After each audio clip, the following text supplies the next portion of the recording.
I do like that all the references I ever get circa late 1970s. Very good.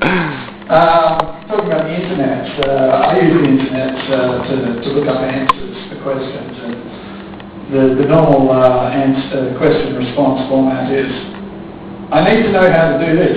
Can anyone show me how to do this? Why would anyone want to do that? No one's ever wanted to do that in the history of the world! And I don't normally get the answer I like. I think the interesting thing about the internet is that it's like art. It is created by people. Therefore, it is a reflection of both the artists and society. So the internet is actually a reflection of who we are. And I think it's only natural for people to be curious about what other people are doing. And I guess what I'm trying to say is that it's reasonable to, look at a lot of pornography. I mean, who's going to find a video? Who wouldn't be curious about a video called, I don't know, for example, Punished by Mum? Or what about a video called Six Envy?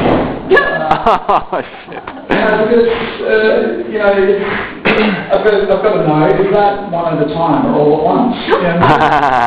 If it's all at once, then it sort of takes on the aura of a magic trick. And I've always got to know how a magic trick is done. It's purely an exercise in physiology and mechanics.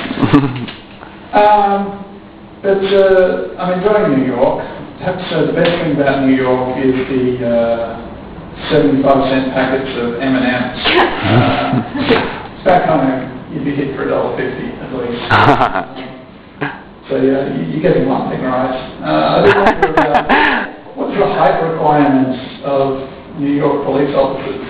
The 5'7". Is that maximum height? What are women on that or something? Yeah. But I'm staying down in Chinatown. I rented a room and I found it on Craigslist, and last night I did not get a lot of sleep. Eh?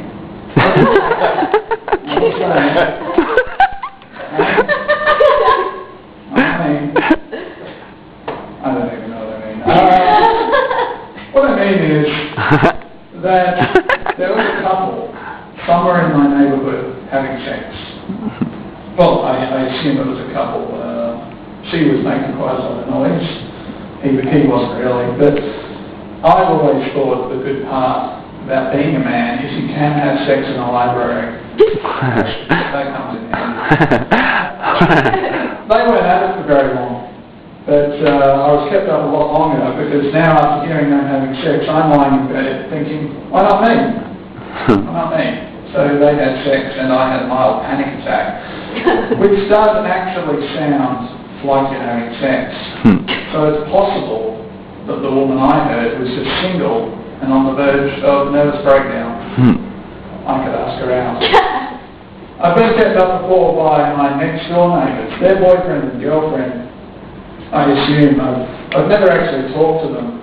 I've seen them, but every time I see them I say, hello, and they ignore me.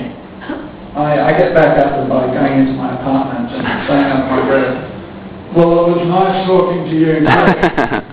Extremely sarcastic. They kept me up Saturday night, 3 a.m, because they were out on the fire escape having an argument. I'm keeping an eye on you, James. There you are. I'm right. Go away. I'll keep singing then.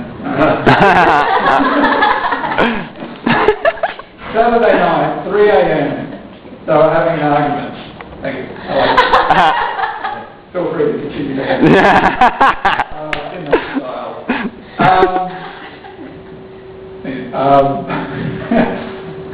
They were having this argument. They weren't making a lot of it. They weren't shouting. Mainly she was crying and he was pretending to be indifferent. And I don't know if they got anything out of their arguments. They probably had make-up sex, which I believe is done in the doggy style, so that you don't have to look the other person in the eye. It is a marvel of evolution. We've developed these emotions that enable us to create a bond that is far stronger than any physical one, And when it all becomes a bit too much, you can just ask her to face the other way. I would have to say doggy style is definitely the sexual position. But she just won't stop with the waterworks. Come on. Anyway, thank you very much, New York.